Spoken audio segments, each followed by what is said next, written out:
All right. We are here writing with Delores. I hope you have your projects ready to get started on a real chill live writing session. I'm glad you are here with me. Welcome, welcome, welcome.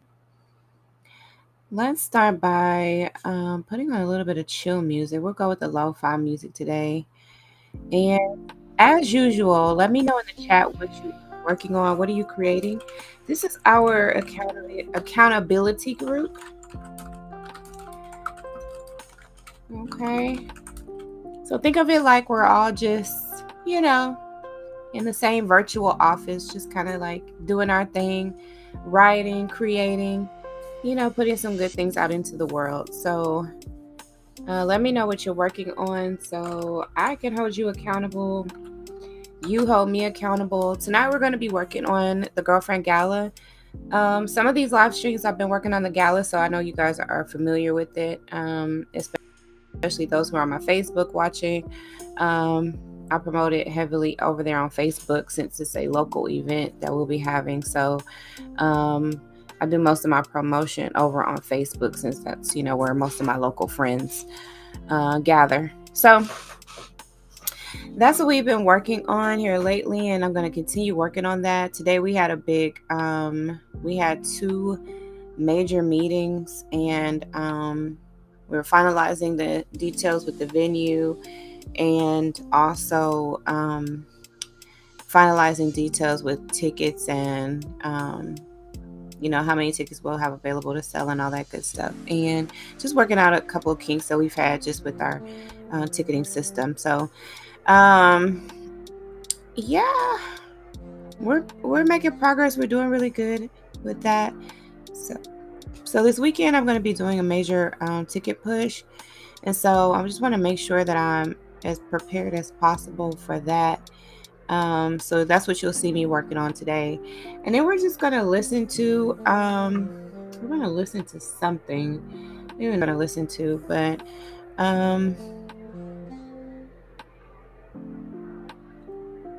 I don't know, y'all. Y'all might have to let me know what you want to listen to. There was something I was listening to on here. Yeah, there's a couple of things in the algorithm, child, we could pull up while we work. This is one of those sessions where I can kind of multitask, so I can have on some videos in the background and listen to them and still get my work done. So let's do that. Let's have y'all been like tracking any of the Sha'Carri Richardson, the track star, any of the drama that she's been caught up in? It's been a few things going on with her, So let's take a listen to that, and child, keep all of our daughters in your prayers, honey, okay? Because I don't know, it's almost like we struggling a little bit. We got to get ourselves together, ladies, okay? So let's listen and see what's going on with her. Is a woman who mess around with women easier to make a partner with than a woman who has messed around with a lot of men? Between the two of them, which one would be? Okay, wait. Let's listen to that question again. Is a woman who mess around with women easier to make a partner with than a woman who has messed around with a lot of men? Between the two of them, which one would be more coachable to be in a relationship with? The one with a lot of men. The one with a lot of men? Yeah. That is so interesting to hear that. You think the opposite, so that's good. So Craig, why do you think the woman who's been with a lot of men is the better relationship candidate? If a woman that messes with women decides to come back to men, I feel like she's lost in a way, where she's looking for fulfillment. You know what I'm saying? As opposed to being submissive. How old are you? 23. How old is your man? I actually have a girlfriend. Are you bi straight or what? I'm lesbian. What made you realize you didn't like men? I don't click with them. The maturity wasn't there. The emotional availability wasn't there. It didn't click at all. Was it the sex too, or? It's not even about him. It's just, I personally cannot see myself marrying a man. But were you attracted to him at all? Anybody can be physically attractive. Doesn't mean that I want to be with them. Sometimes I feel like a lot of women go with because they don't want to submit. They want it to be their way, But a woman that's been with a lot of men has experienced a lot of different types of men, so when you accept her, I feel like they know how to maneuver better, in my opinion. So I think it would be easier to be with her because she understands men better than a woman who just deals with them. D, what you think? I know you know about women who deal with a lot of men. Give it to them. What? No, only reason I'm saying I believe the opposite setup is because if she's been with a lot of women, more so than men, she's probably has heard a lot of what stuff coming from a man would be. In other words, it'd be fresh. So if she has hardly been with men, she's probably been hearing all that kind of rhetoric from a woman's point of view. Right. So when she does get with a guy, it would be like so new. I think that his point of view, his take on things. So I think it would be the opposite. I think it would actually be better if she came from messing around with a bunch of women, and then all of a sudden she's over here with a guy. Right. I can't believe I finally agree with you. Oh God, stop. I finally agree with Darlene. Wow, how long have I been doing you? Shut your ass. How long have I been doing you? The whole time you've been talking, I'm like, 14 and a half years. a bush. Oh gosh, whatever. Then what's today's date? August 6th? Put that in the calendar.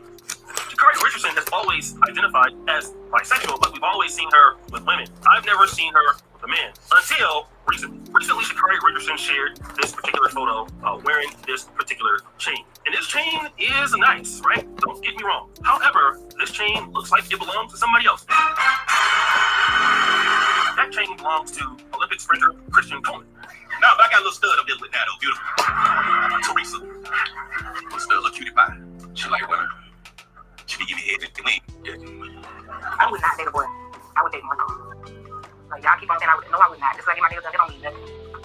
I like him. Not all boys. Dated women my whole life, and I've recently switched to dating men. And I'm also dropping a song about it on Friday. So because I've dated both, I'm going to talk about the differences between men and women that I've noticed in my experience. There are women out here who just refuse to be with a man. Right. They only be with women. Right. That's a whole other thing, if you ask me. But women who are with women, but then come on home, you have a better chance, in my opinion, saving her than you have saving a woman who has basically, just imagine what it's like to be a girl who has slept with 20 plus men. How can you believe in anything? That's a conservative number. Ain't it? That's conservative.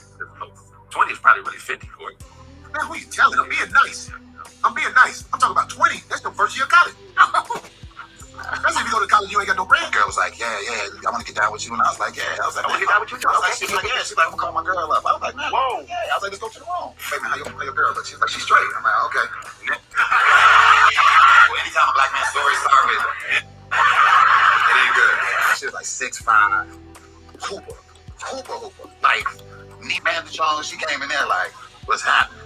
What we doing? And fun. And one of them hooping backpacks with just a string as a harness. This is how she walked in the room. Clearly, this just going to triple double somewhere. I was like,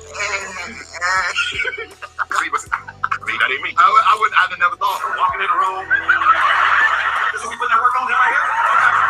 Okay. Slim was finding them up, Tony. Slim got my all right. I'm old school. Dude. I like my women like basketball. 101. 101. You never had three? No. Never? No. Why? My attention span ain't too long. What? I need to focus on this, right? What I got right here. Okay. Right here. When she got undressed, she took her shorts off over her Air Force One. She didn't even unbutton her blouse. She just pulled it straight over her head. It was still wrapped around her arm like this. You know, like your nephew do.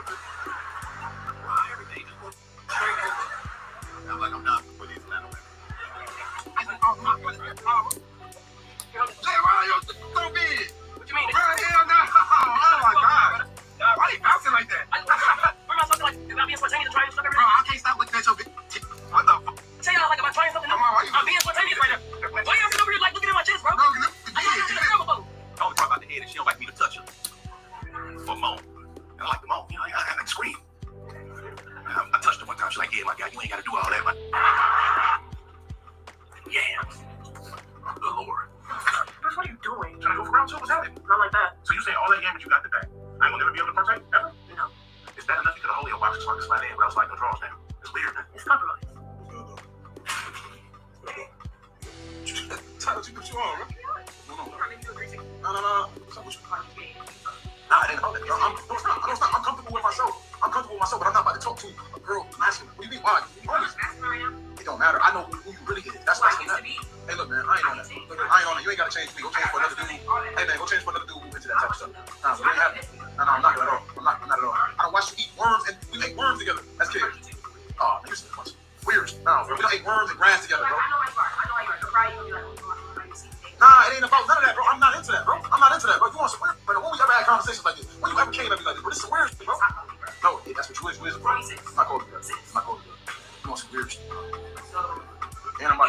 tell your girl. Maybe got my nails done for you. Isn't that enough? Nah, man. I'll let you wear the do-rag still. That's weird. At least come over here next time with some sexy panties on or something. I didn't wear panties since I was in high school. So I can get a G-string, a thong, at least some boy shorts. These are boy shorts. Those are drawers. What did you say? Don't have the balls, he. Oh my I'll god. give excellent advice to whoever, ain't gonna lie. What in the world? Ain't gonna lie. You dating man now. Yes, I am. Thank you. You think I'm cute? Touch the screen, baby. Come on, let's go on a date or something. Like, what you wait on? Check the DM. I'm gonna answer everybody's DMs, but it's like a lot of y'all right now, so. And I got these nails, so I can't even text. Everybody's getting voice messages, because I can't even text right now. What you say? What you talking about? What you got? What you talking about? Like, take me to the gym, be on the beach. Show me how to get down. Nah, I mean, I can show you a little something. Okay. I'm just. I was like, What? I really want to try this. You really could have just walked around. You know what I'm saying? Nah, because it was too small. It was way small. Okay. Yes. Appreciate it. And on top of that, I wouldn't say that. I mean, some lesbians be dipping and dabbling, man. You know what I'm saying? I mean, and I don't know about you. If you live in Atlanta or something like that, but like I know some lesbians. That's for a lot of lesbians. They got girlfriends or they got relationships with women. They go on dates. But they be sneaky, man. Some lesbians, they got the frame, they got the body, and as much as they want to be dudes or act like dudes or be very masculine and tough, you can't hide that. Like, I see them yams and them jeans. You know what I'm saying? You caked all the way out. So, Have you been able to touch in with an actual lesbian home? before I'm married now, so back in the day. Yeah, back in the day, I messed with chicks before, not several times, but a few times I messed with girls, and they were like, I see later on in the whole fit at the movie with the chick on dance. I'm like, he's had spandex on at the crib. I slid, I knocked those back, you know what I'm saying? He was aggressive with me. Greetings, you polite savages.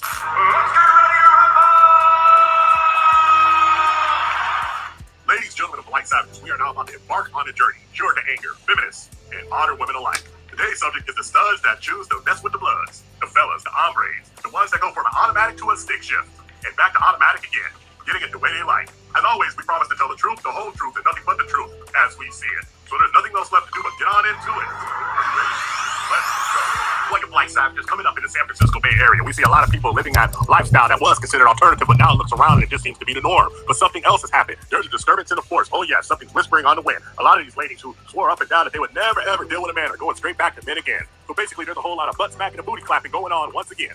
So is it that these ladies just all of a sudden desire or started to miss men? Or most likely they got the same thing that men get when they enter the modern dating market. How dare you? The problem is that they're seeing the same thing that men are seeing in these modern relationships, having the exact same complaints, and it's almost hilarious when they go back and say, hey, dealing with these ladies, they expect the world, they expect that they are the table, they expect that they don't have to bring nothing to the situation to get everything in return. It's like dealing with a perpetual road baby. Take, cries, and don't contribute anything. And some of the ladies, they just want to mess with a man. They want to feel that feeling that they had or that they didn't have maybe back in the day. Because for years, we never seen Sha'Carri Richardson with anyone else except a lady. And now all of a sudden, she's with that world-class Olympian, and they are happy as happy can be. Black excellence, world-class athletes getting together and smiling for the camera. But this isn't a new phenomenon. You see, 25% of ladies who are doing that thing with ladies tend to turn around and go back to men if their original designation was bisexual.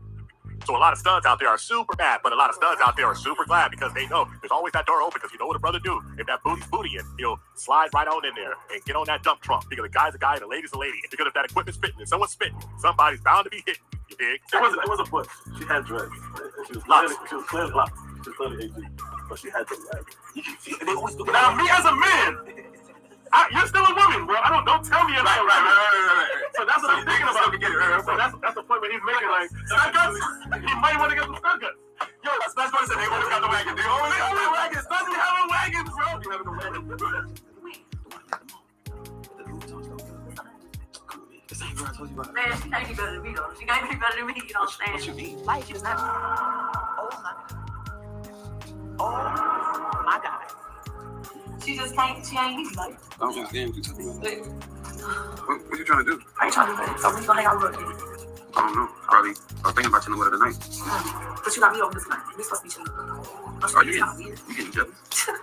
Me jealous? I've been gay my whole life. I don't like girls my whole life. I've never been on a date with a man. But for today, for the first time, I'm on a date with a man. I want to bring y'all along with me so we can see how it is. Did it go good or not? Like a bunch of random clips. I was nervous, y'all. I was nervous. But we ended up pulling up. I didn't know where we was going. See, let me tell you something. This how I know that it's a lot of going on in the black community.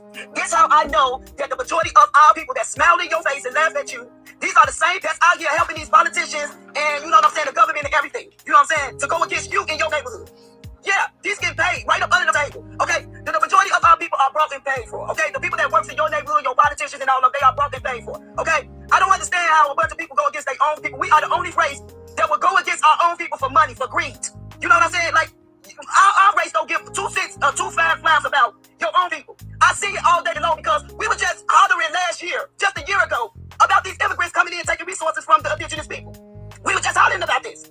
But now you see people that look like me out there helping these. She's on fire, and I'm gonna let her cook. But hey, she's absolutely right. There are so many bought and paid for boule sellouts out there. When you start talking about, on the upper echelon of that, these liberal politicians, out there in Chicago, you got Brandon Johnson and other aldermen out there. Yeah, they're out there. And then you got, the wolves in sheep clothing, the Al Sharptons of the world, the Roland Martins of the world, and the list goes on of those kinds of people out there willing to take $1 to push this liberal agenda, which ultimately sells out black people. I'm glad that people like this young lady, the brother I covered earlier this week, they are seeing it and they're calling it out. I'm gonna let her continue to cook. I'll finish what I have to say at the end of this. Hit that like button, share this video. Y'all gotta see this. People gotta see this. Like, you gotta be getting paid. You gotta be paid and brought for it. You have to be. For you to go and get your own people. We were just talking about this last year, and people, act like they forgot. You act like you forgot what went on last year. And the thing that what really hooks me is you don't see no other race out there. You don't see no other race out there, no white, no Chinese, no, you don't see them. The only people that you really see out there is our people.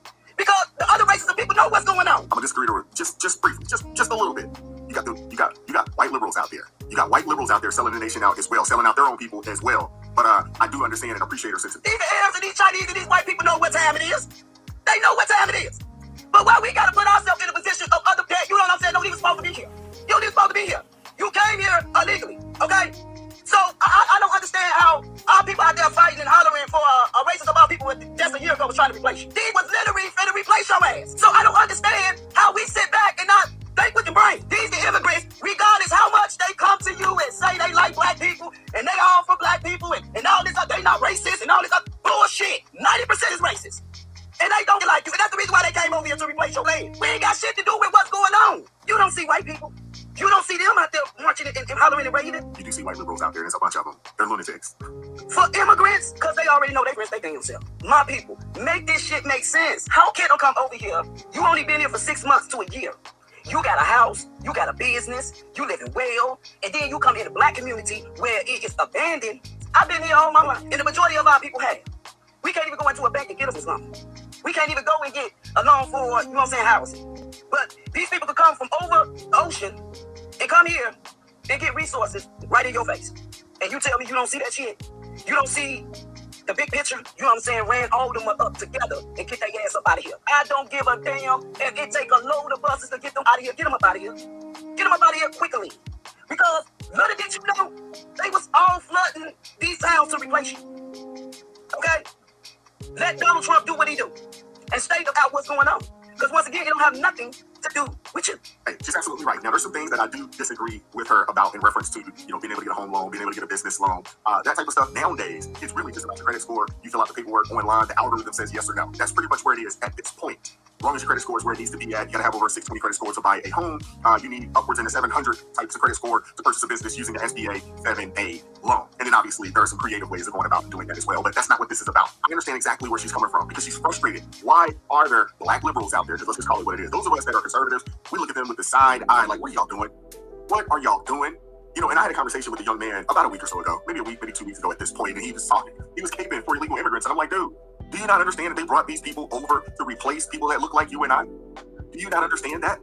Do you not understand that the Democrat Party, they understand that the black vote is about to be split right down the middle, 45-55? One way or another in the very near future. It wouldn't surprise me if the next election, the next major election, maybe the 2026, and definitely going into 2028, that the black vote is going to be like every other demographic in the country. It's going to be a 45-55, 47-52 type situation. You know what I'm saying? To where at that point, they no longer have the ability to just full-fledged win national elections like that. They understand it. And these people play the long game. They also understand, hey, let's get these folks over here and we're going to give them the moon. Now, I do agree with her. There are places in California where they was giving these people standard loans, and they were giving them the 20% down payment on a loan, which essentially means that they're giving these people $200,000 in equity in a home right off the rip, without these people paying $1 into the system or doing anything. They're getting free health care. That's what this government shutdown is about right now. We're on day 9. They're giving these people free health care. You and I got premiums and daggone deductibles. That's ridiculous. I'm glad that you have more and more people starting to wake up and realize that, hey, 1, these Democrats, they don't mean you any good. 2, the black folks that are camping for these folks, don't sit your tail down in the house some daggone well. This ain't your fight. This ain't got nothing to do with you. And I would say the same thing, to the white folks that's out there, these crazy white liberals that are out there, you know what I'm saying, supporting their own demise. I just don't get it. I don't understand these people. I don't understand the wealthy folks. You know what I'm saying? Still supporting the liberal agenda. Do you not understand that they want to take from you? It makes absolutely no sense. You're literally cutting your own nose off to spite your face while supporting this stupid agenda. And I agree with her. I'm glad that you have black women out there, because what we do understand is that 92% of black women in this country, at least over this previous election, supported Kamala Harris and the liberal agenda. But since that happened, I've seen it, I've witnessed it. More and more black women in this country saying, man, this don't make sense. This don't make sense. So I'm looking forward to a time. I don't think that 100% of black people are going to be conservative. I don't think that. I'm definitely looking forward to the time when it is just like every other demographic in the country, where it is a pretty much a 50-50 split, essentially. 45-55, 47-52, whatever.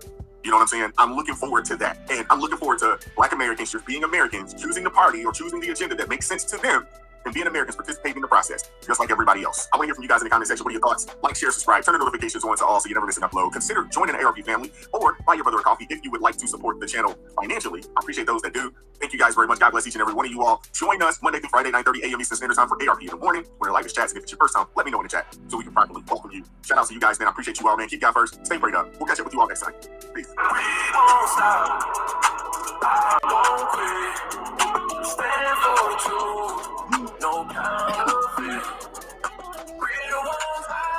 It's interesting in that area. Very interesting.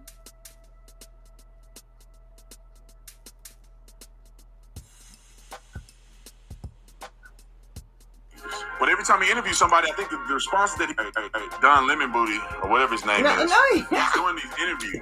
But every time he interviews somebody, I think the response that he thinks he's going to get, they ain't what he was wanting. I'll tell you that. The ICE raids. The who? ICE raids. Like immigration. I feel good about it. Yeah, you want to crack down? More, yes. Get them out of here. Get them all out of here. Please and thank you.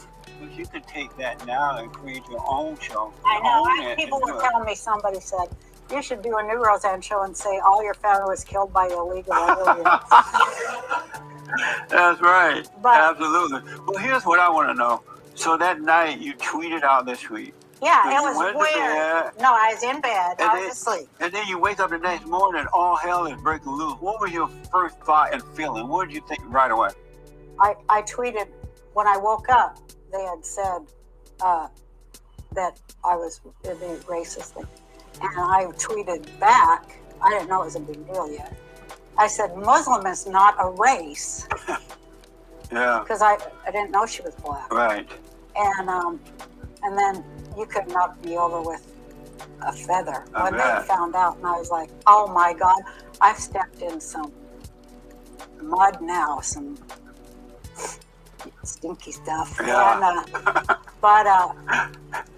but it wasn't like that too much. It was like I was asleep and I got awakened, what's the word? And it was like, put your fingers on that computer and type this. It was like not even me. Yeah. And it was like important that I did it. And so I did it, and then I was thinking, man, you have made a Q-like sentence that holds a lot of nuance. And then when they came down on me the next day, I was just already so shook up. I was so shaken because they were saying that it was. I know. They reduced it to the most common denominator of idiocy. Yeah. You don't hear anything about that though from these people. No. And are you over that now? Are you past that? Or does it still bother you? It bothers me to have been slimed by people who were saying you don't need black writers. That makes me mad. And I do want an apology. And they owe me an apology. Yeah. I don't want my show back because, whatever. Right. It's too hard. Yeah. And I could never go back now with the things they've said about me. Yes. And nor would I want to. But I just want to, well, you know me for 20 years and who I am and what I've done. Did the cast defend you? The cast of that show, they didn't defend you? No. Why not? They piled on. Really? Yeah. Were you surprised by that? Hell, huh? Were you surprised they did not defend you, the cast of the show? No, because I was like this. When the network called, they said, you're going to have to talk to the network. And I'm like, That's when I started smoking again. I hadn't even been smoking. I don't blame you. So I go, give me a dang cigarette. You know, I'm out in the alley smoking on talking. Yeah. And the first thing they said to me is, what? And it was real arrogant. Not the way you talk to somebody who's just giving you a #1 show. Right. That's right. Not the way. But That's right. it was a man. And, you know, he's beta. Beta. Beta, yeah. No respect for me as a woman, as an artist, or somebody who has put their own butt on the line for things they never would do. Making a lot of money for them, too. Yeah. But, you you know, make it happen. the first question he says to me, what possible excuse do you have for such an egregious blah, blah, and then I stopped listening then. I know it's going to be something good. That's right. They can't shake my faith. They can't destroy me, and they definitely can't silence me. That's right. And so that won't happen. That's But right.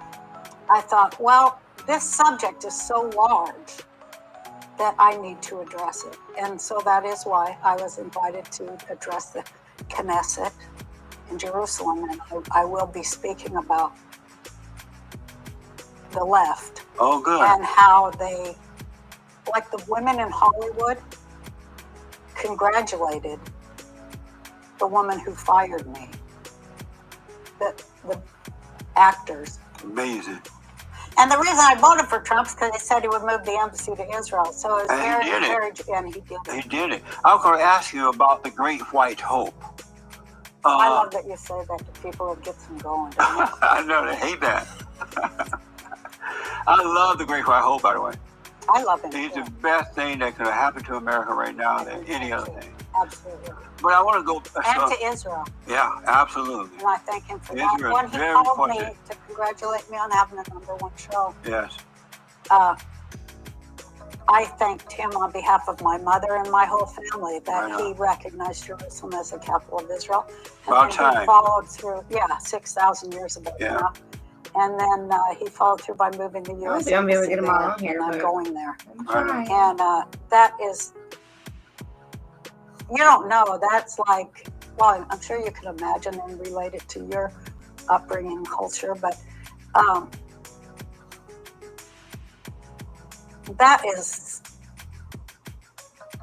historical redemption Yeah. of the Jewish people. Yeah. And I can imagine. I just love him for that. Me too. Man, I pray for him all the time Me because too, I pray. they hate him. Oh, yeah, they do. They hate him. They hate him because he did that. I want Do you think that's why they hate him? I think that's a large No. reason of why they hate him. that's one of the reasons, but they hate him because he is a straight, Yeah. white, conservative, Christian man of power. He put the country first. He's having a great impact on the country for the good, and those people never intended for that to happen. So they hate him because of that. He's a straight, white, conservative, Christian man of power, and he doesn't back down. Most men are like beta men, and they would back down. They'd be afraid to speak up. If they're attacked, they want to attack back and just take it. He's not like that. Here's why I love him, plus those things like you said. He's going after child trafficking. Oh, yeah. You know, when I tell people that, they always stop a little bit. I always like to tell Democrats that. Yeah. He's helping children of the world. Now, I align myself with people who are against child sex slavery and any kind of slavery. Yeah. You can't have that anymore. It's needless. Yeah, that's right. I gotta prove something to you. I think you might already know. What? There is no such thing as racism. I know you say sexism. that, but you've never worked in Hollywood in a writer's room, huh? I'm gonna tell you why they did that. Okay. But there's no such thing as isms. No racism, no sexism, no homophobism, no Islamophobism, no deadbeat dadism. And the reason for that, because the Bible says it too, our battle is a spiritual battle. Right. It's a warfare. We wrestle not against flesh and blood, but against spirits and principalities and wicked places and high places. And so, and there are good men and women who are not dealing with that. They have overcome, and there are those who have not, right? And I'm all racist. That's right. And when I was growing up, we knew that. They never used the word racism when I was growing up. They said, no, that's a bad one, or that's a good one. that's evil or that's good. And so there you can solve the problem if you know what it is. That's right. But the children of the lie made up those words about racism and sexism because once they made it up, there's no way you can solve it. How do you prove somebody's when you're just a hateful person? And so they are lying about racism. It's never been about racism. It's just people. You have bad, evil people. You have good ones. So that's why I say there's no such thing as But racism. also, I understand that, but then you got to get into. I'm gonna tell you why they don't hire them. Okay. Because they tell me in secret, and I know already, that when you hire black people, you run the risk of being sued. You run the risk because if you correct them, they're going to get mad. They're going to accuse you of racism, and they're going to sue you. They don't show up on time.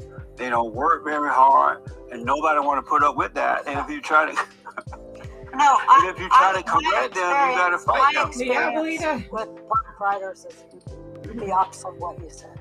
I've had that problem with old Jewish guys that don't show up on time and show up drunk and, got a hooker in the other room while they're supposed to be writing.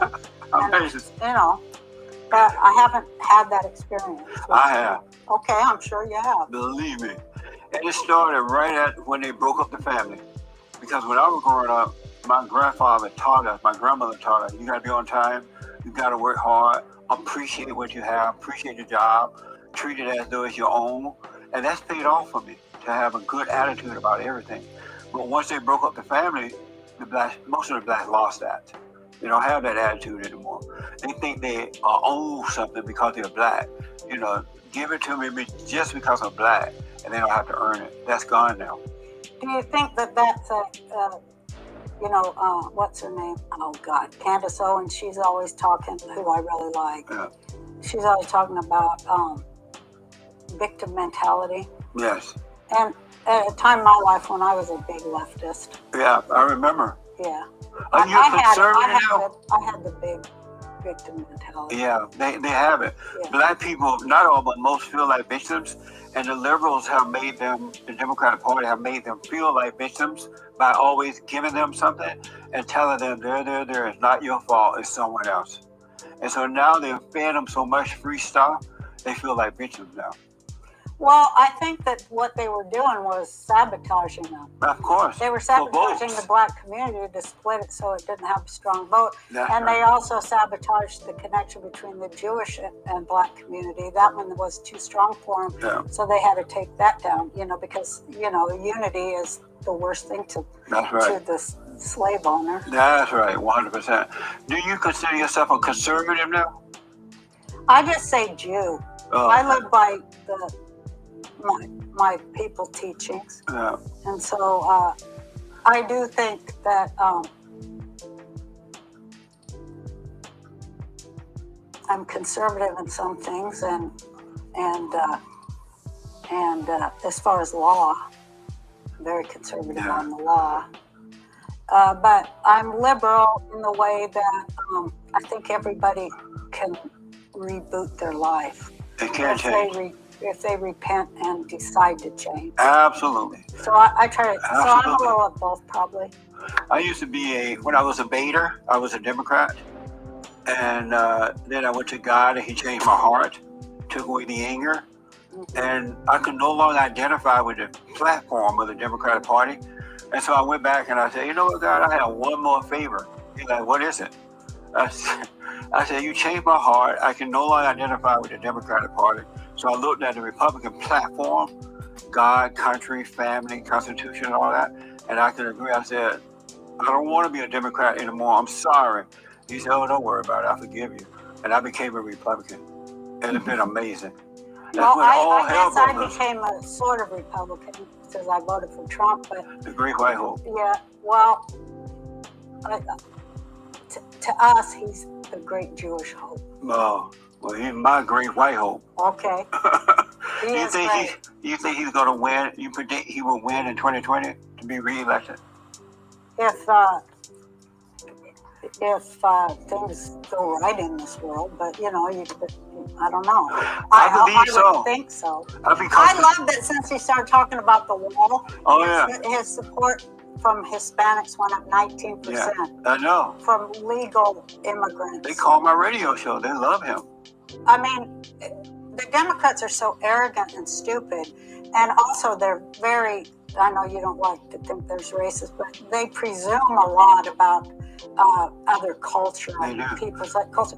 And they like presume, no, they don't care. And I loved that you were out there talking about, well, they don't, the illegals who come here, well, they don't go live in Beverly Hills with you. That's right. They come to working class, black neighborhoods, and then we bear the brunt of the things they do. Increase in violence, rape, crime, and running blacks out of their own neighborhoods and everything with all that violence and stuff. But the Democrats have no interest in what people on the ground and working people live through. They don't. It's boring to them. They got to jet off to Afghanistan and check on the poppies. That's right. We were unfortunately coming to an end. I love being with you. Me too. I'm enjoying this. So I got to ask you some quick questions. Okay. They better not be nasty. They won't. What is a man? A man is the greatest thing in the world. A man is a leader, a comforter. He can get your circuits right. He can help you with your kids. He sets your kids. I mean, what my boyfriend does with my children, I cannot do. That's amazing. He's a real guy, a real man, and he is a brilliant musician. So I have music in my life and a strong person to lean on when I'm really weak, Yeah. I am pretty well emotionally weak woman, but not my family. Oh, don't mess with my family. Right on. What is love? Love is an energy that the universe emits. And all we have to do is just soak it up. It's the natural order of everything. Yeah. Will you go for the Great White Hope this time around? Next time around? Hell yes. That's right. And my final question. Did you have fun? I did, and I also love to talk on such a deep level with you and see a little bit better who you really are. It was great. Thank you. Thanks for having me. And thank you for coming.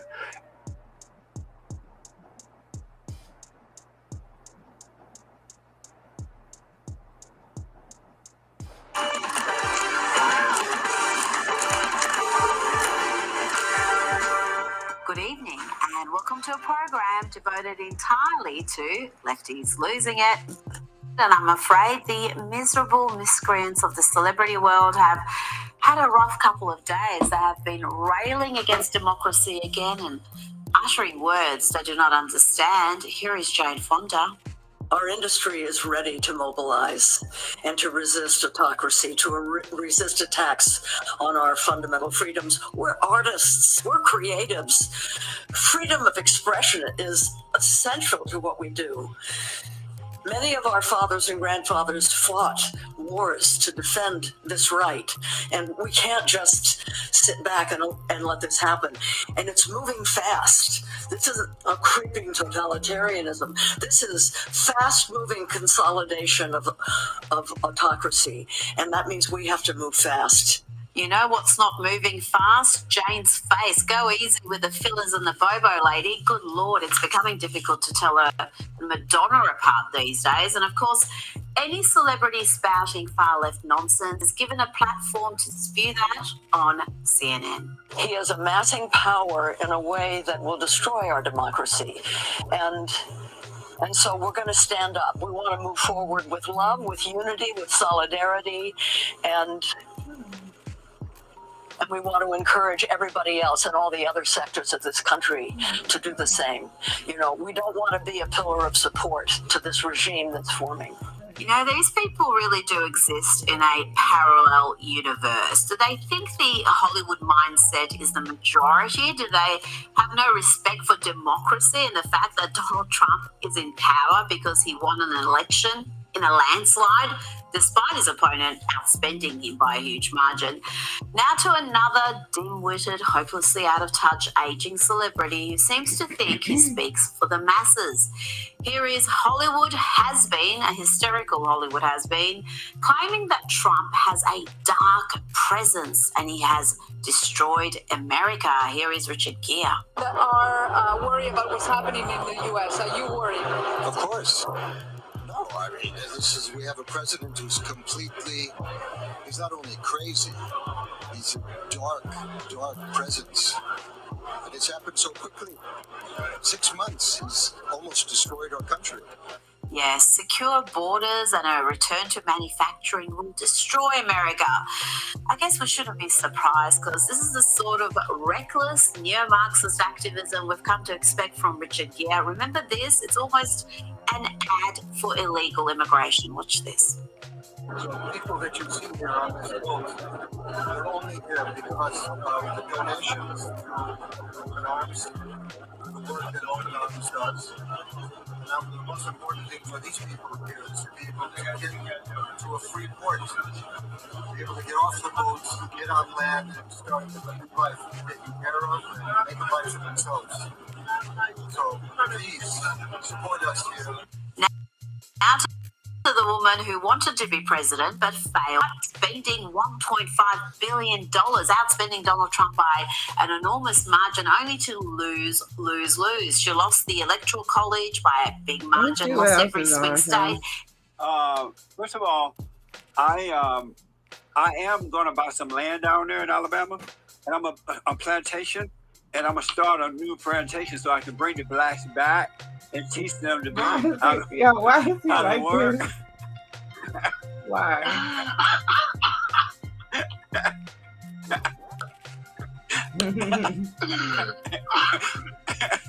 Teach them how to work, how to respect, how to love God. Most black people don't love and believe in God today, even though they go to church. Now, Jesse, let me ask you this. If I own a business and I said, I don't want you to come in to my business because of your skin color, is that my right as a business to deny you service based on the color of your skin? Absolutely. Okay. All right. Well, at least you're consistent. Because you have a private business and you put that business together in spite of what Obama said. You built the business and you have a right to set your own rules. When the blacks I grew up in Alabama on a plantation down there under Jim Crow laws. And I remember when blacks were protesting, they took it too far, the so-called civil rights people, and they were forcing their way into white-owned private businesses and tried to force white people to service them, whatever it was, right? And I thought then, these black people are taking this too far. You can't force a man. You don't have a right to force a private business to service you. But they did that, and it was wrong. Likewise, it would be wrong to make white people, any private business, take a nappy-headed person in if they don't want to. So let me take this a little bit farther. You live in LA, right? Yes. So what if I said you cannot live in the neighborhood you live in because of the color of your skin? If they own the neighborhood, if it's a private owned neighborhood, the government put no money in that neighborhood, it's privately owned, then they have a right to do that. Even black people, including myself, I'm very concerned when I see black people moving into my neighborhood because I know when black people are moving in, crime, destruction, ghetto, stealing, robbing, and killing is coming back with them. And so I wouldn't want my neighborhood to be destroyed. So I'm very careful about who moves in my neighborhood even now. So, and you make that determination based on the skin color of the people that move into your neighborhood. You judge them by their skin color. Well, now I made that decision by if they should apply, take an application and do a thorough background to make sure that they have a job, they've not been in jail, they're not been part of gangs, and that they're going to keep the neighborhood looking well. And as a private person, I have a right to do that, and no one has a right to tell me I can't. Look at the black neighborhoods. Nobody want to go to white people going back now, buying up the land and making it beautiful again. But I don't see people moving into the neighborhood. When Snoop Dogg and all those people got money, they moved out of the neighborhood. So why shouldn't white people have the right to protect their own neighborhood from the blacks? Well, look, let me tell you this. First of all, I think that the communities, I'm from the Washington, D.C. area, Baltimore, Washington, D.C., and there are incredible, beautiful, wealthy black communities that are almost all black. And, you know, it's a place that's desirable and most people want to live. So this idea that you just came up with crime and all of that, I think that has to do with, some of the economic issues that we have in communities, the way communities are underserved. If you had fewer resources and things like that, even you might resort to that. And I think, right now, Jesse, to be honest, I never try to question anybody's sincerity, but I don't think you believe what it is that you're saying. I know it. I mean, it's true what I'm saying, and everybody knows it. A lot of people won't say it. I don't believe a lot of people won't say it, but you and I know that it's true. And by the way, when I was growing up, as I said, I grew up on a plantation in Alabama. I lived in a wood house with a tin roof.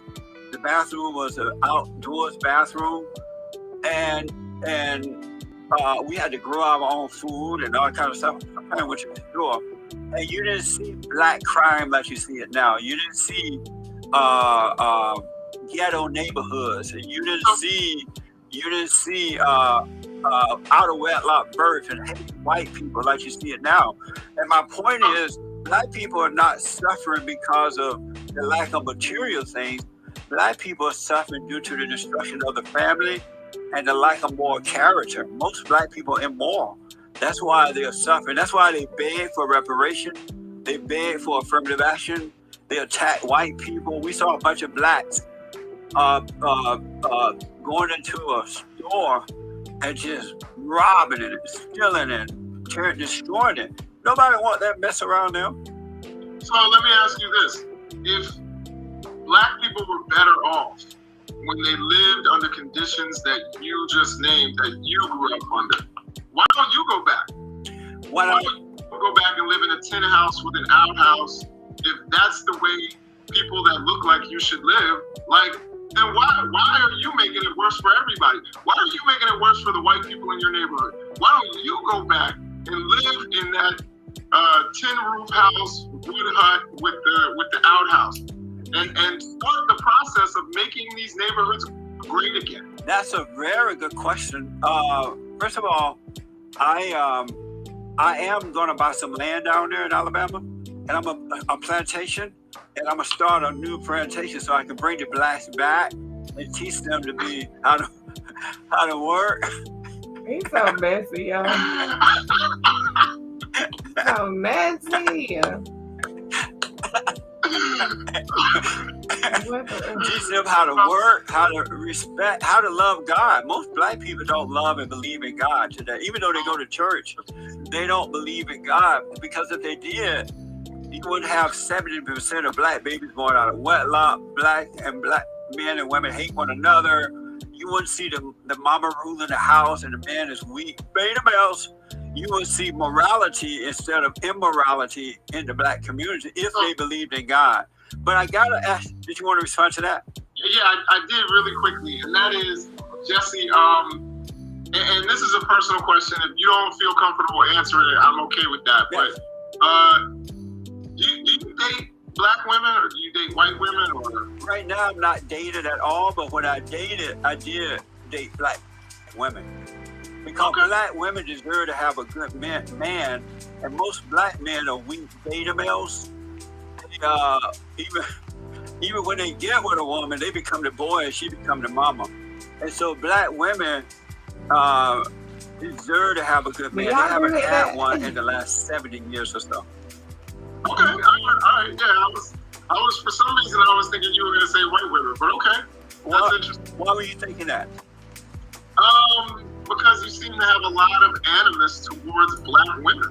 No, I don't have any anger toward anybody. I love all people. That's why I tell black people the truth, because I love them. I don't lie to them and pretend that it's racism or sexism or homophobiaism or Islamophobia or deadbeat dadism or anti-Semitism. It's either right or wrong, good or evil. And black people at one time knew that. Prior to the civil rights movement, they believed in God. They got married for the most part. They didn't have all these children out of wedlock and beg somebody else to take care of them. So I'm trying to bring them back to a time when they were moral. So what is your opinion on Dr. King and the civil rights movement, Ella Baker? What's your opinion of that? Well, I believe now that the civil rights movement itself was one of the worst things that's ever happened to black people.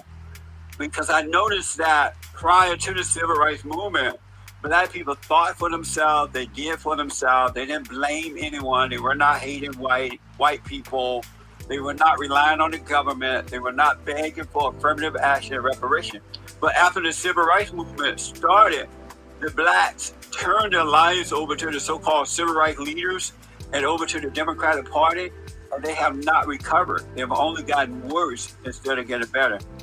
So it was a mistake. I think that's an oversimplification. So you think that during the period that you praised, it seems like, since you said you grew up in Jim Crow in a small wood house with a tin roof and an outhouse, but post-civil rights, you live in a posh neighborhood in LA. So doesn't it seem like things have gotten better post-civil rights because you're living a better life, correct? Well, I was living a good life then because I didn't have the hatred in my heart for white people. I didn't blame them for anything. We were taught to love and not to hate. So even then, I didn't consider myself as being poor and all that crap. And so today, I live even pretty much the same, except that I don't have any hatred in my heart at all, and I'm doing fine. But I don't, even when life was tough, when I moved to California, I had to do it on my own. Life was tough, but I still didn't blame the white people for it. I was taught to work, to save my money, to invest, and to take care of myself. Men who blame and beg and whine and complain are women. They're acting like women. They're acting just like their mothers. So we're trying to show these black men how to stop being women. Well, I can't speak for your mother, but my mother was not a whiner or complainer at all. She was a very strong woman. And I can tell you, as well as my father is a very strong man. But I would say, I think that the things that you said that you're doing through your organization are great. And, I'm very proud of you for doing that. The thing is, why you have to couple that with, instead of ignore what the white people are doing or saying or whatever and focus on bettering yourself, it sounds like you're saying love white people and white people are the best and this and that. And why not just focus on how can we better yourself? How can we better you? How can you get your feet on the ground rather than this white history month and white people are so great, rather than telling people that. Well, what's the message? I am telling black people that they need to stop hating, because most black people, including so-called Christians, black Christians, hate white people. And they're blaming white people. They're blaming white people for something that whites are not guilty of. Whites are not guilty at all of the destruction of black people. It's due to the black man being weak, the black woman being angry. She's passing her anger down to the black man's children, turning him away from his father toward her, and causing these boys and girls to rely on others rather than on themselves. And you can't blame white people for that. It's the destruction of the family. So the destruction of the family, slavery, incarceration, all the things that divided black families, that has no role in the destruction of it has nothing to do with that at all. Black families are not destroyed. I have a black family. I'm a father. I'm married. I got 3 kids. Are you married to a black woman? I'm married to a black woman. Amazing. I thought you would have said a white woman.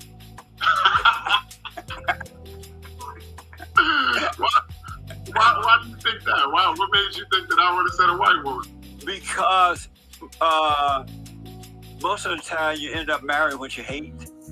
And most black men hate their mothers, so they try to get away from her, whether consciously or unconsciously. They try to get away from that spirit, so they end up marrying a Chinese or a white woman or a Mexican, but they still end up marrying mama because you have to overcome her in order to marry your own race. But I gotta ask you this: did you go for the Great White Hope? No, I don't. Who is the Great White Hope? The president, President Trump. No. Why not? Why not? Because he doesn't stand for the things that I stand for. So you don't stand for the country? I stand for healthcare. I stand for fair immigration. I stand against racial discrimination. I stand for women being treated right. Those are the things I stand for. Do you stand for the country?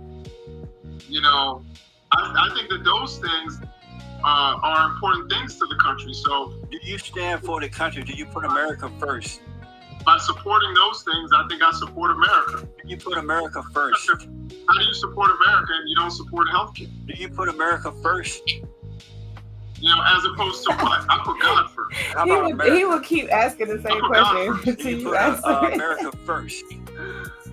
I put God first. And do you put America second? I put America as the nation that I pledged, allegiance to, and that I constantly try to make a better place. Do you put America second to God? I put, my wife second to God. But, if you want to go down and talk about what nation I put first, of course, I put the United States of America first, and that's why I criticize it, because I want it to be the best nation it could possibly be. I'm not comparing it to, other nations around the world. I'm comparing it to what the potential for the United States is. Do you love white people? You love white people? I love humanity. How about white people? I love humanity. How about white people? I love everybody. Do you love white people? I love humanity. One last time. Do you love white people? Are white people included? Are they human beings? I didn't ask about anybody but white people. Do you love white people? If they're human beings, then yes. If they're not, then maybe we'll have to talk about it. You don't think that they are human beings? I think they are. What do you mean if they are human beings? I'm saying you're separating them from the rest of humanity. I'm saying I don't necessarily look at it that way. I love all human beings. But I only asked about white people. If you love white people. Yeah, I just don't separate people in that way when it comes to this question. If you ask me, do I love people? I'd say yes, I love people. You are smart, man. You're a professor. You're teaching African history and all that.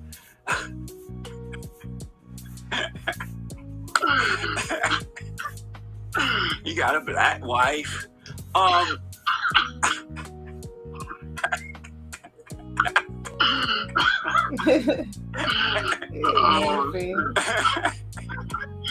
You got African American children. I noticed that black people lead the way in crying racism. And if anybody else come into the country, they cry racism. Black people, not all but most, would jump on board right away. And black people are the #1 haters of other people. They lead the way in hating whites, Mexicans, Japanese, the Italian, anyone that moves. They even hate other black Africans who come here and get an education, get jobs, and make their way. Black people are the most hateful people on earth. Why are they always crying racism when they're the one leading the way in hatred? I would 100% disagree, based on history, that black people are the most hateful people in the world. As a matter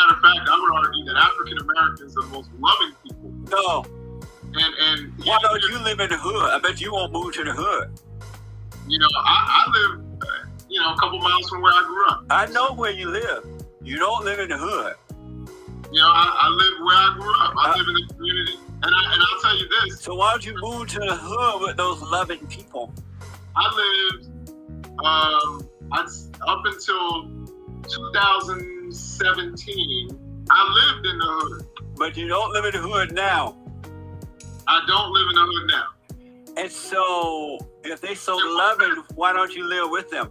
What is the hood? You know what the hood is. No, I'm telling you. You ain't that white. Say what? You're not that white. You don't know what the hood is. What is the hood? Yeah, no. What is the hood? Are there white hoods? Yeah, I hear that there are white ghettos, even though I never seen one. I do hear that they exist. Yeah, well, I'll tell you, when you come to the East Coast, I'll take you to some places where they're virtually all white, and you'll see how comfortable you feel in that community. You've been in LA a long time. You probably haven't been in areas like Alabama in a while. So you know where white hoods are? Absolutely. So you do know what a hood is, and why'd you ask me what was a hood? Well, you're telling me that I think you have a different definition because you're like, I don't know if a white hood exists. I've never seen one. But maybe there isn't a white. Maybe there isn't. I don't know. You have to tell me what a hood is. So we would define a lot of things differently. I define racism differently than you. What is a man? What is a man? I think a man is however a particular person defines a man. Is a transgender woman a real man? So if they're a transgender woman, then they're a woman. No, meaning that they went from a woman, they took off their woman body part and put on men body parts. Would that make them a man? So I would say if they define themselves to be men, then if you want to define yourself to be a man, then call yourself a man. But would you see it as a man? Yes, I respect people's beliefs. But in your own heart and mind, would you see it as a man, though? Yes. So you think that's what a man is? Because I respect people's beliefs. Are you a Christian? No, I'm not. Oh, an atheist? No. What are you?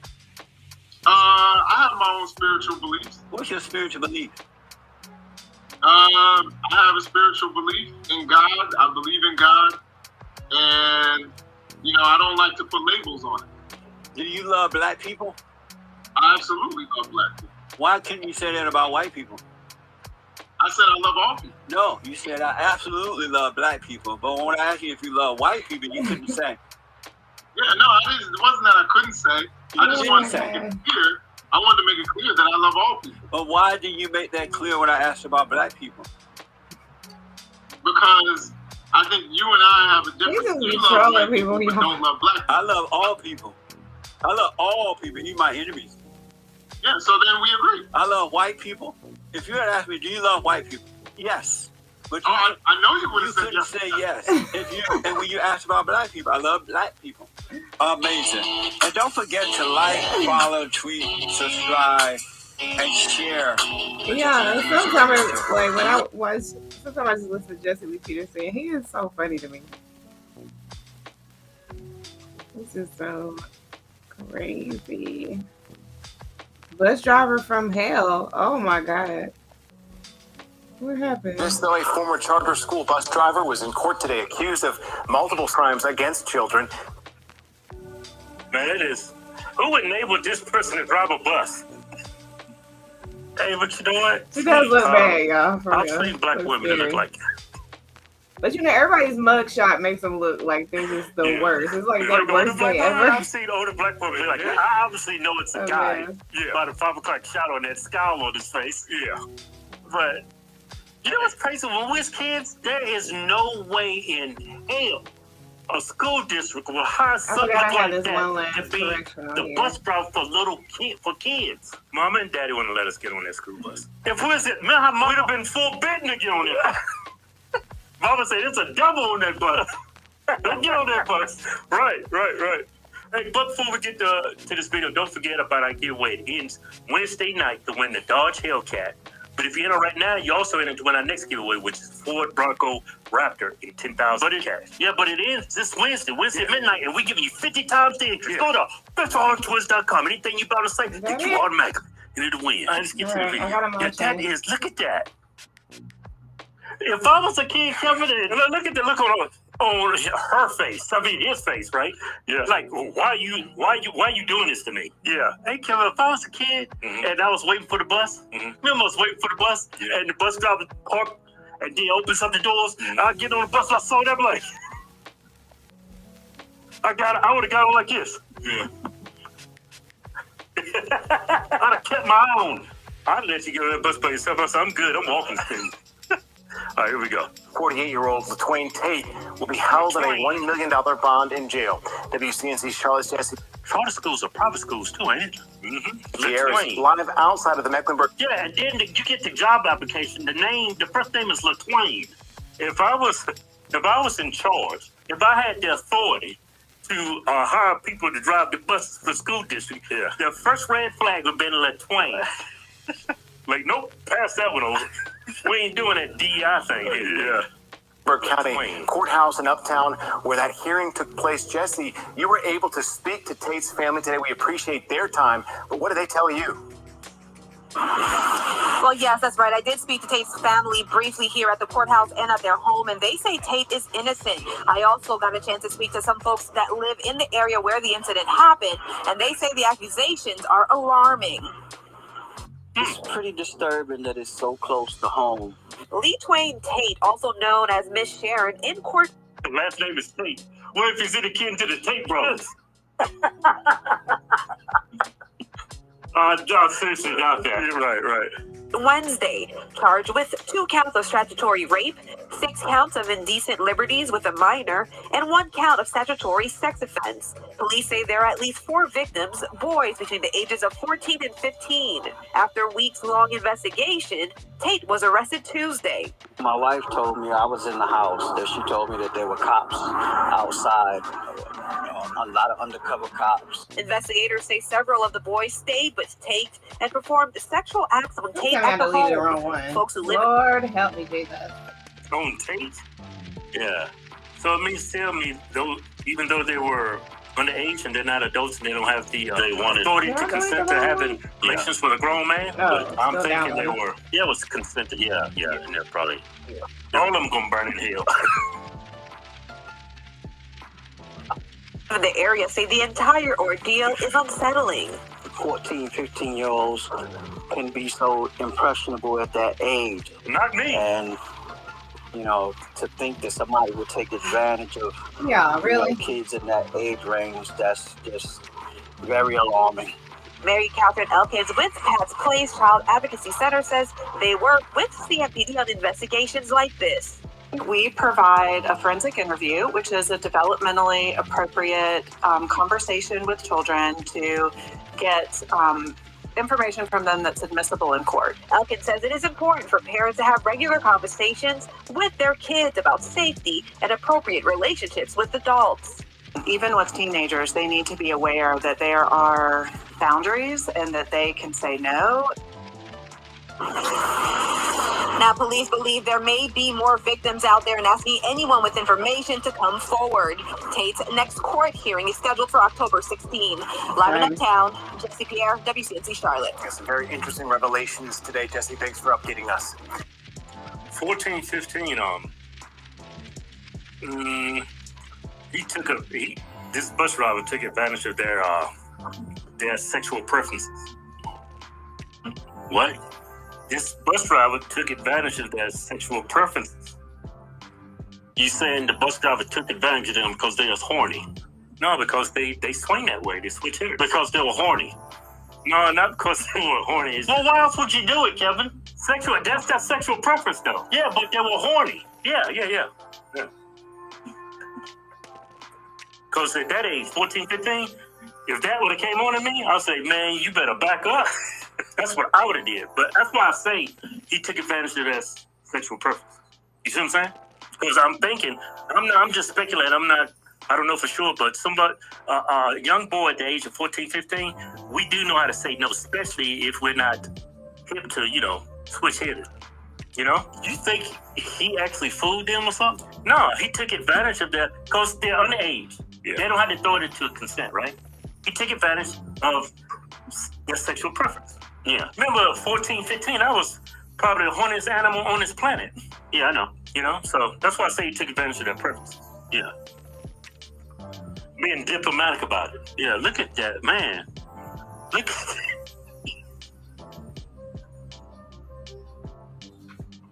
That wig is crazy. That wig? That's probably hair extensions. Keith, that's a wig. It's no bangs. Unless he has a forehead like Stevie Wonder, which I seriously doubt that's a wig. LaTwain. Now, you can't tell me this was not a DEI hire. You cannot tell me it was. Without a doubt. Without a doubt. Checked up all kinds of boxes. He's black. He's trans. Yeah. Man, I'm doing the community solid. That's the mindset of a liberal, but you ain't doing nobody solid hiring that. Yeah. So his name is LaTwain. Mm-hmm. So I'm thinking he transitioned from Dwayne or Wayne, probably just Wayne, to LaTwain. It's probably just Wayne. At the end of the day, you still just Wayne. He's probably transitioned. My name's Wayne. Nah, I'm LaTwain. That is a crazy story. No, that's crazy, man. Why would you let someone like this around impressionable? No, why would you let them around kids to begin with? Yeah. And I know this dude's got a history. Did they run a background check? Because this person didn't start doing this stuff overnight. I would think for bus drivers, dude, criminal background, an extensive background because you're around kids. Yeah. Well, we might be jumping to conclusions because they say he's innocent. He's innocent? Yeah. At the very least, it's statutory because he says he's innocent. He hasn't did anything. It's all lies. That's all lies. Yeah. Oh, okay. It's lies. Yeah. It's I think. No. They'll smoke their spire. There's a bunch of Republicans after him. He said, "Well, I know we're gonna set them up. You're gonna say these lies. Ain't nobody gonna believe you." Oh, no, Republicans are not that diabolical. Yeah. We're Christians.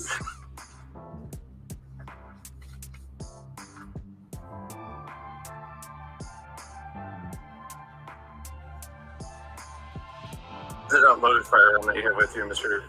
Correct. So you're not under arrest right now? Yes, sir. Wow. Probably not the best idea to be wearing a vest, armed, possible criminal impersonation of a police officer. I'm a retired Baltimore City. Okay, 27 years. Retiring 4 years ago.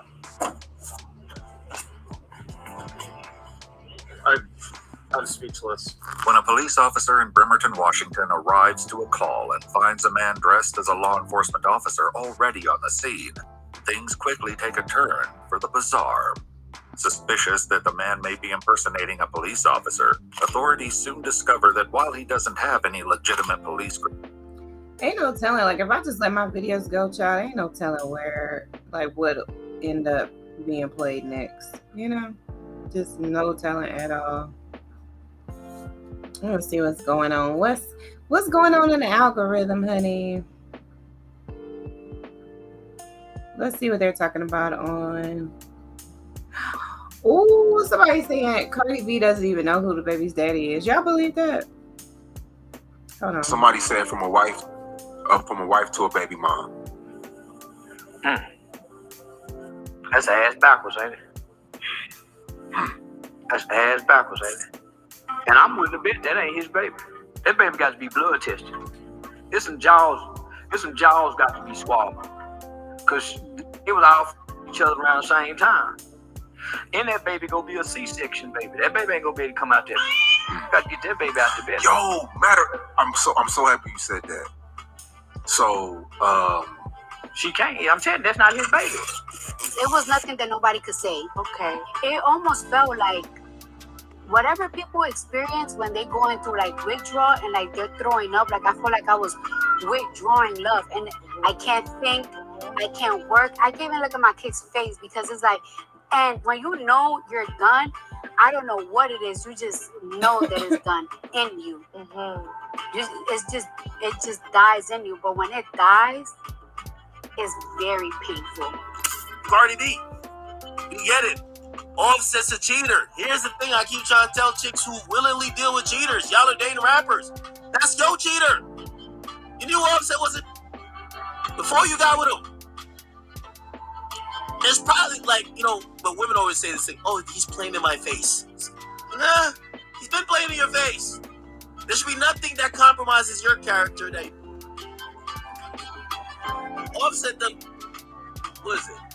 Sweetie, Krishan Rock, Ari, like, this is, Offset was piping out chicks that Cardi was supposed to do music. But there was a song that Quavo had, and the song was called Messy. I said, Carisha, please, because she too messy. A dog behind my back, but I ain't stressing. You wanted the gang, you should have just said it. We would have blessed it. Got messy. I know it sounds different than that. And you were quiet. And the internet was talking. Why were you quiet? You know why I was quiet? I was quiet because one thing I'm going to do, I'm going to find out the truth. And you know that I was finding out that truth in and out. But there was this one time I said with a friend, I'm like, I feel like you had a problem with me. It was like, no, actually, this is what I actually had a problem with you with. And I'm like, that's what you had a problem with me? This is not something to have a problem about, baby. Like, we could have been talk about it. And this is really minor. Like, are you sure? And it's like, you know what? That was stupid. And then they gave me flowers. And I was pregnant too with my son. Then months later, I found out you this. Oh, yeah. Because the narrative be nasty sometimes on me. Was it true to you and Sweetie? No, man. It was a rumor, man. And I feel like it was something deeper than that for the split of me and bro. It was something deeper than that. You know what I mean? It was something deeper than that. I don't really want to touch on, but it's something deeper than that. I think that was just like that was a thing that was a bug that I heard. I think people was trying to tear my situation down in that situation. And, you think there were business people that were plotting on you both? For sure. Yeah, and they were creating you guys, stopping you guys from being strong so that y'all couldn't go together against that. Exactly. Yeah. You believe that? It's weird. Like, so you gave me flowers, and I told that I'm pregnant, and then I find out months later, you crazy. Y'all was just crazy. Do you let them know you know? They know I know. That girl, did you go back and y'all had a conversation about it after? No, I don't have to have a conversation no more. I know, and you know that I know, and you know I have the receipts, the real receipts. For some reason, this is so weird. Men actually respect marriages. Women don't really respect marriages. You're saying outside of the marriage. Like a man wouldn't come to you. Yes. Because he's like, oh, you've got your thing. Yes, like my DMs were extremely dry. Nobody would approach me. But these women, they will throw themselves at a married man like it's nothing. It's like, oh, well, whatever. Also, that's on Twitter. Like, I know Cardi's like a huge superstar, but throwing shots at Cardi. And they work in the club. So, like, Cardi's on that level of knowing who's who. Also, so that's the thing. So Offset knows I dogged this woman out. Everybody got it. So when she pops out with Mr. Stephon Diggs, cool, whatever. Of course he ain't happy, but he can't be that tight. Why he can't be that tight? Because he put her through the ringer. He done every girl. And I think that's what he said. Y'all didn't see every girl. Y'all didn't see when she was about to do a song with so-and-so. Y'all didn't see when she supposedly caught me on the Ring camera, this chick, at our crib, in our bed. situation. So you gonna see it when you see it, and then your opinion comes in. Mhm. It's like, But it's already happened. what you know what I mean? But then I just had to realize it is what it is. No. So apparently, Cardi B approached a blogger for talking crazy about her on their blog, basically saying that Offset and Cardi B was messing around again. Y'all don't give a f who you support. Lying on my P word is crazy, and he have not effed me neither. Y'all truly gotta leave me the f alone. We both move on. Tell him to tell you how he was effing Ari while we was together, but yet I'm wrong for moving on, huh? Leave me the f alone. I don't cheat no more. Oh my God. So now I don't cheat no more. I didn't realize that I was necessarily cheating. Well, you do know you're cheating, but like how bad I was cheating until I started saying my person was like, oh, it's supposed to feel like this. Offset, Cardi. I don't know. What do y'all think? Ari. Moneybag Yo, Ari. Blueface, Krishan, but apparently Krishan got by Offset. Everybody is trading semen. There's trading juice. They're trading pH levels. This is nasty. If one person just got something, everybody got it because they're all f***ing each other. So you mean to tell me this whole time Offset was cheating on Cardi B allegedly with Ari Fletcher? What be going on in Hollywood? Y'all like to do that whole trade places situation. It's never y'all messing with Keisha from Michigan. Y'all always messing with another rapper's girlfriend. Like, that's weird to me. Offset, Krishan, Ari, Sweetie, 10 starlets. Offset had chicks randomly just popping up to the worst. There's two more names too I don't even want to mention because when I heard them names I was flabbergasted. But Offset was out here just piping everybody out. Okay? Offset was leaving Yo, I Love You Queen under Cardi B's post. Like, now Cardi, your ex-wife, or I don't even know if divorce is final, but I know she filed for divorce in 2024. Where do y'all stand now? I mean, is it finalized, a divorce? Not yet. Okay, so it's not Still finalized. going through it. Do you want it to be finalized? I'm ready to be over it, for it to be over it, yeah. Really? Is there anything that you wish you would have done differently? Or that you regret? Or that you know? I should have respected her way more. You know what I mean? I made bad decisions as a man, like stepping out, like gotta take that on the chin. Like that's why when she left, I had to take that on the chin. I was being selfish. You know what I mean? Leave them chicks on the pole. Stop looking for a hoe with a heart of gold. So Cardi B is pregnant by Stefan the Dummy Diggs, who's got other chicks pregnant, so and you haven't even divorced your husband yet. This fella is sitting up here getting chicks pregnant like he's I like it like the that. drive-through window of McDonald's. I like it better like that. Barbara, this is Shirley. Yeah, busy. Yeah, that's your baby dad. That's my baby dad too, girl. Well, what now? We'll figure it out, baby. Relationship to relationship is a new baby. Are you okay? You need to slow down. You need to calm down. It's like you went from the frying pan into the fire. You could have just stayed with the cheating husband. Like, you felt so disrespected by your husband that you decided to hit the streets, and this is the best you could do. So you left your husband because you didn't like his sex habits. Okay, but Stefan Diggs, you and another chick pregnant at the same damn time, that's cool. Said sleeping with other women, that's out of line. We ain't gonna have none of that. I ain't that kind of hoe. Stefan Diggs, okay, me and this other chick both walking around pregnant as hell together. Really? Welcome to the discount man, Cardi. That Cardi B got into this situation and made sure that Stefan Diggs was now going to be her baby daddy off of the comment that Offset made. I get real meticulous sometimes. Sometime when he's you my baby mama, I want. And he used that as a primer to, hit her where it hurts or get back at her. Cardi B then said, okay, I'm his baby mama too. I'm having a baby with my boyfriend, Stefan Diggs. I'm excited. I'm happy. I feel like I'm in a good space.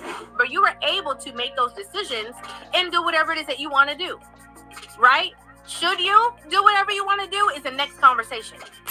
She can't. I'm telling you, that's not his baby. Ladies and gentlemen of polite South, you are now about to embark on a journey guaranteed to anger modern women and Cardi B fans alike. As always, we can only promise to tell you the truth, the whole truth, and nothing but the truth as we see it. So there's nothing else left to do but get on into it. Are you ready? Let's. Well, when you think the saga was over, oh no, drama keeps on continuing to spill over every time you take a step back and attempt to try to assess and understand the situation that Offset Cardi B find themselves in. Just how far does the rabbit hole go? Well, it all really depends on which angle you take a look at it. But this is what happens when we're in the lives of entertainment. No, I don't even know what these folks is talking about for real.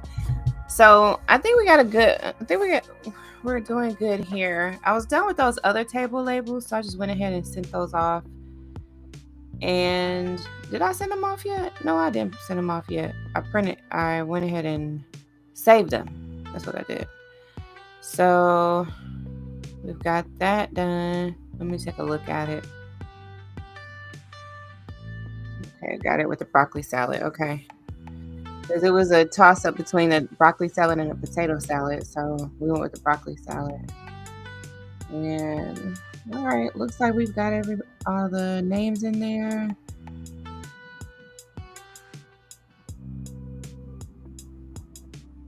Okay. So that's looking good. All right. So then what I went ahead and did is just like kept that same basic template, cut out all the other stuff, and then just put in the vendors that'll be there. And then as you can see, some of them I don't have their actual business name or what name they're going by for the business. So I just put in their name, and then I'll replace it with their business name once I get that confirmed. So we've got that done.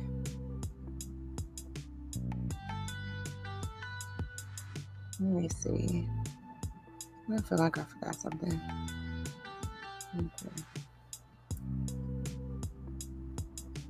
Oh, I'm just forgetting the logo. So I think I just needed like one or two more logos that I was missing. The rest of them don't. Yeah, I thought I had this one. I don't know why I thought I had it. But now I can't seem to locate it. Let me see. Maybe is it in my text messages?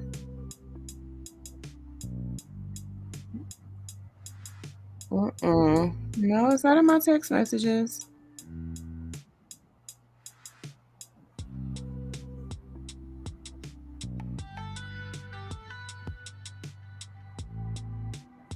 Wait a minute.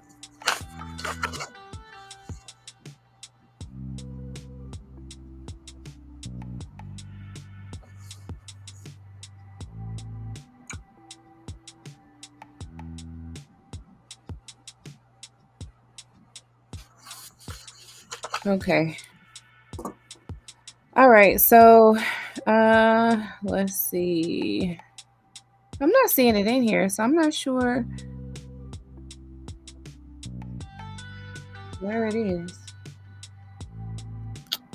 All right. I think I'm gonna have to reach back out and get that info. Yeah, and then I'll be just about done with these. I'm still missing some contact info. Let's see, like right here. I'm gonna go ahead and put that in. Let me see. It's 256 276 7311. Wait a minute. I need to do a space right there. Okay, 7311, right? All right. So that's easy. Let me just make this bigger.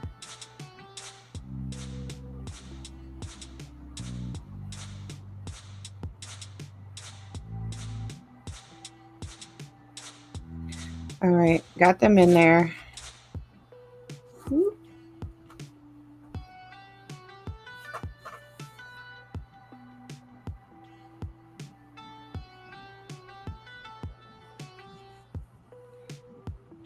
So there's still just a few of them, and I'm going to move this one. Let me see.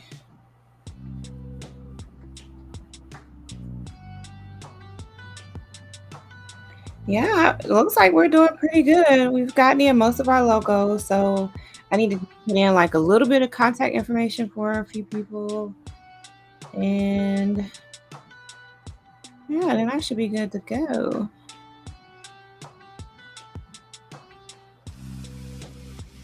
Mm-hmm.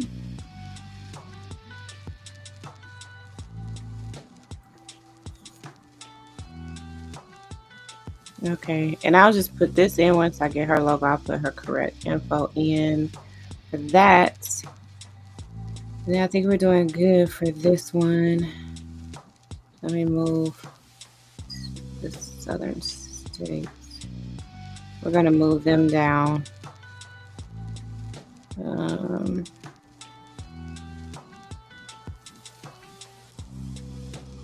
move them to about right there. Let's see. And then I think I'm going to hide them for now. Well, I guess I don't know. I guess I could leave them where they are. Oh, I don't know. Because even if I don't do anything with it, like their information has changed because they've changed ownership. So like all in between us doing all this. So let me see. Who am I missing here? I thought I was missing one. Yeah, I'm missing one here, I think. We're doing pretty good, y'all. Doing pretty good, making great progress. So I'm happy about that. I think I should move this over. Move this here. Or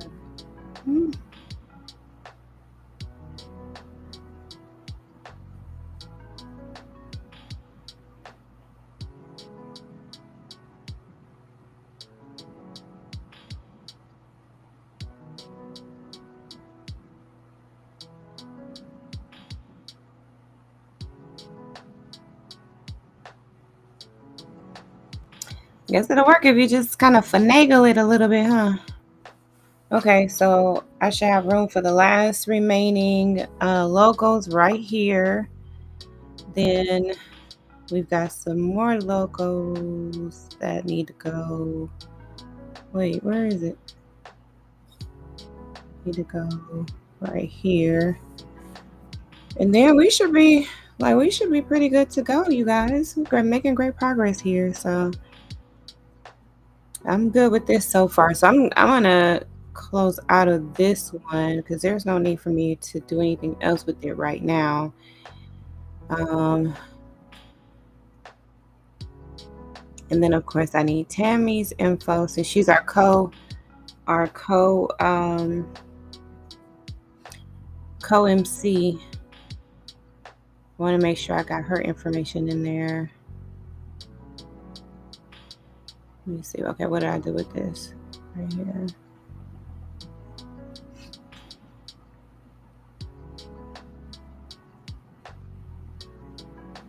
Just probably gonna move this to about right here.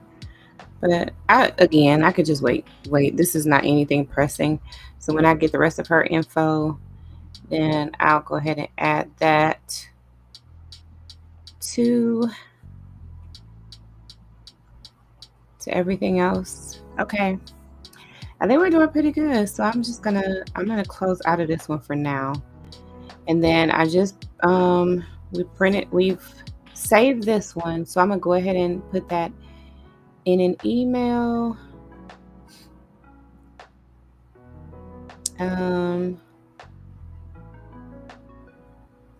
Actually,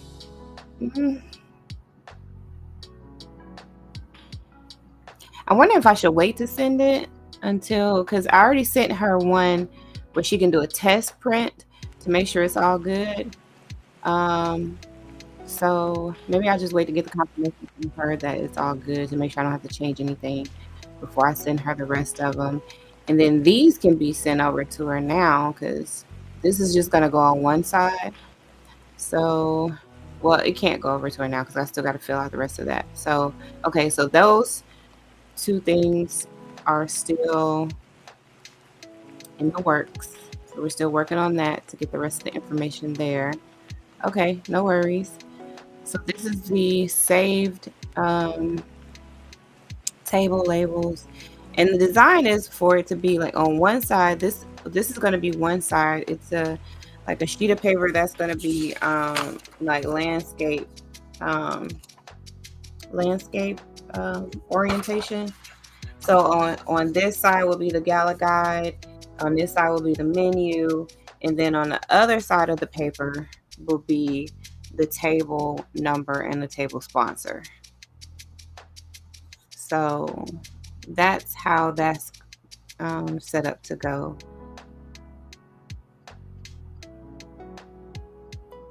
So y'all can see it here how that's gonna go. So one side is the table number with the sponsor, and the other side is the Gala guide and the menu. So that way, like we don't have to print off a whole bunch of menu cards or anything like that, or no type of programs or anything like that.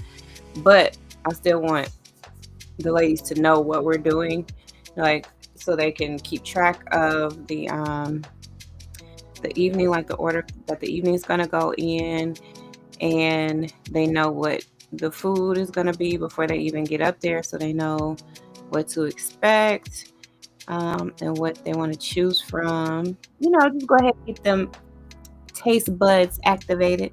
And then we've got our signature cocktails, signature mocktails, and beer. And then, of course, water, tea, soft drinks, coffee. So that looks good to me. What do y'all think? I think we're making great progress. So this is exciting. And these are all our super cool sponsors, y'all. Look how many sponsors we have. Like, isn't that great?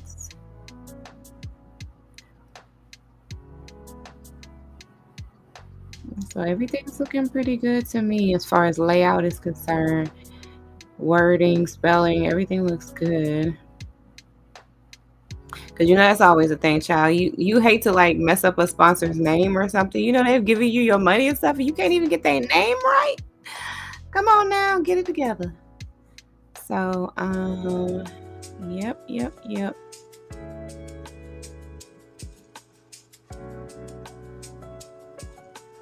All right. We're looking good, y'all.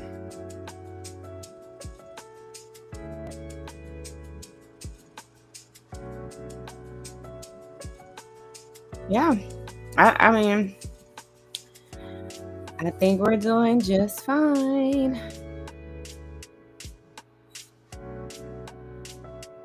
All right. So that's that. As soon as she gives me the thumbs up that that's okay, I'm going to send that. And then what I'll do is I'll go ahead and send off. By that time, I should have the rest of the vendor names worked out, because I'm going to contact them tomorrow, during a more today, during a more reasonable time of day. This is 1:40 in the morning. So that's done. And then we've got just those few things to work out there. I went ahead and did a cowgirl check-in table. Should I put cowgirl friend check-in? No, because then that's gonna be super long. So the cowgirl check-in is there. Got the DJ, Phil 5, Bama Photo Booth, Charisma Boutique. And I made one for them because I know we're going to have a table, so I want to put it on there for them. So these are all the tables we're going to have. So, and these are vendor tables and stuff. So, okay, so that's that. And I've already gotten a report today from the venue, the director at the venue, and I think we're doing good there too. So yeah, we're doing good. Steady making progress. Our big thing now is going to be ticket sales and, making that major ticket sale push, getting that done, and just working out any last minute kinks, making sure everybody's tracking on timeline, and any remaining to-do items. Excuse me. Any remaining to-do items that we may have. So we're steady making progress. Now, next time I come back, I'm going to be working more on the ticket stuff, because then I'll have all the information I need to move forward with getting that big ticket push done. So, and then the other next big thing is the donations. So let's go to here.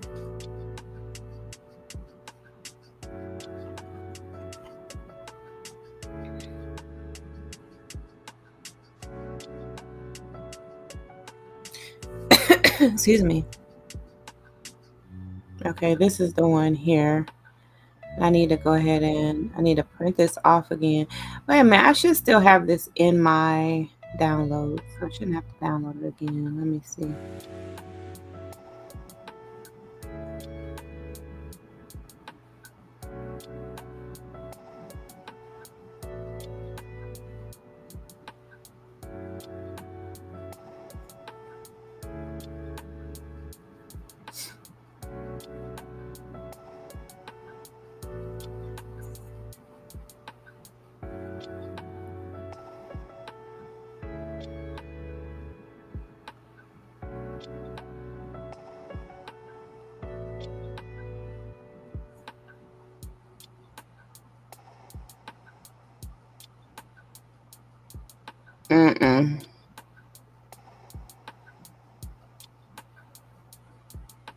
There we go.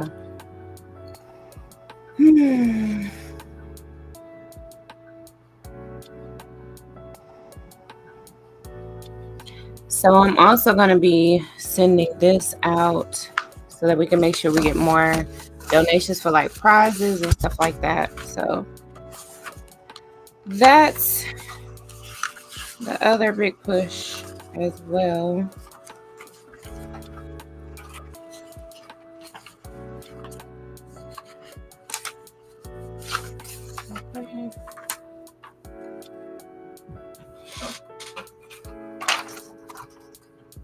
Okay, so I got this printed off.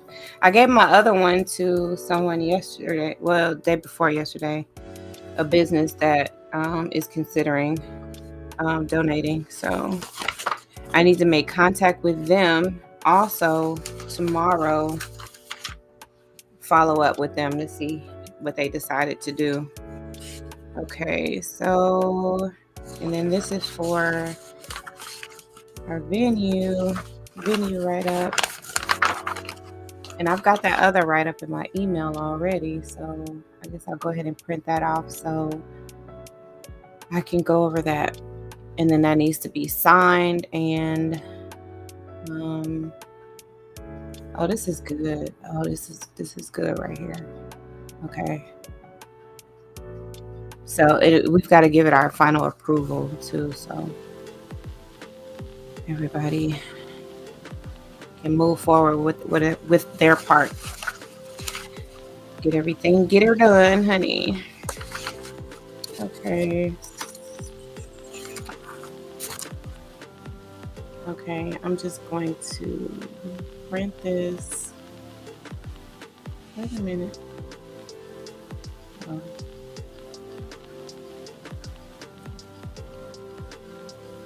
Okay, so I'm gonna print this, and then so that'll be tomorrow when I start working on this. That'll be the first thing I do is make sure all the venue stuff has been that we're good with it. We're good with the layout and all of that stuff. So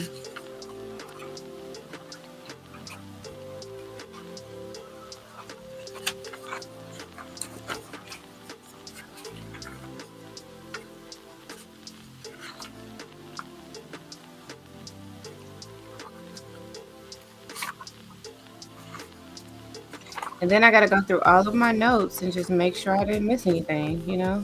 You know, sometimes it's like it's something gets mentioned, and then next thing you know, it gets forgotten. Okay? So that's what you don't want, you know?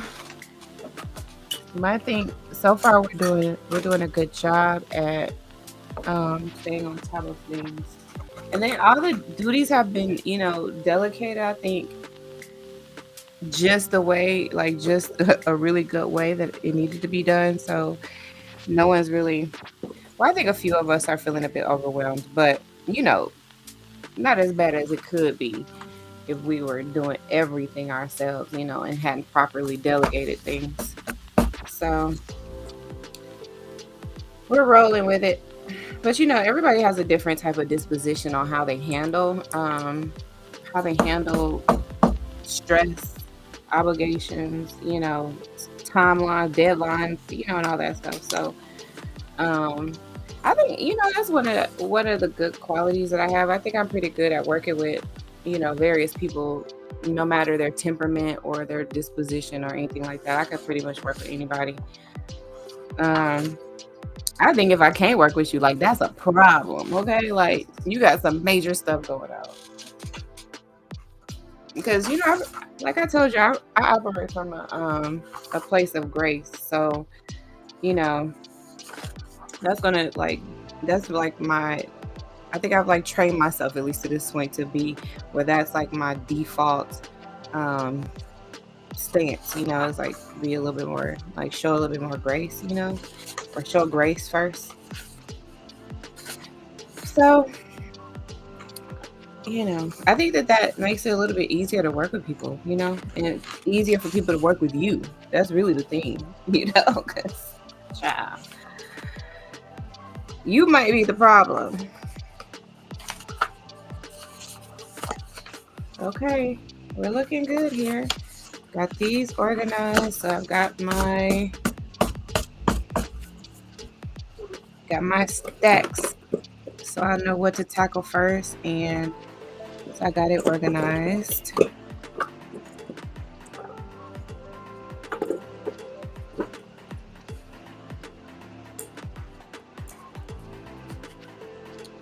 And then you guys know we're having a treasure hunt game that's going to be going on the entire night.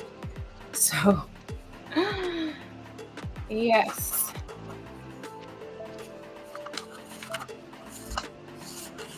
It's going to be a jam-packed, fun evening for sure. Okay. All right, now this is my last stack here. All right.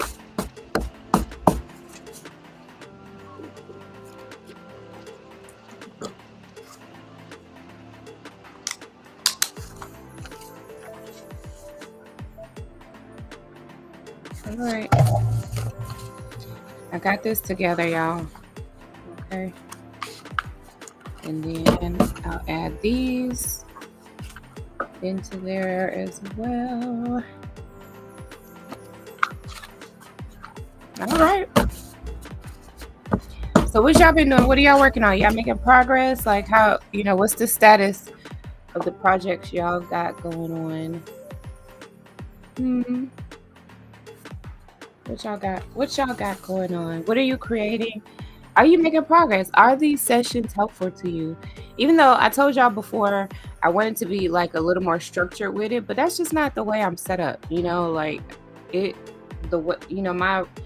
my creative like time frame that I'm just like my most creative or my best time to work is usually these weird crazy hours like late night, early mornings.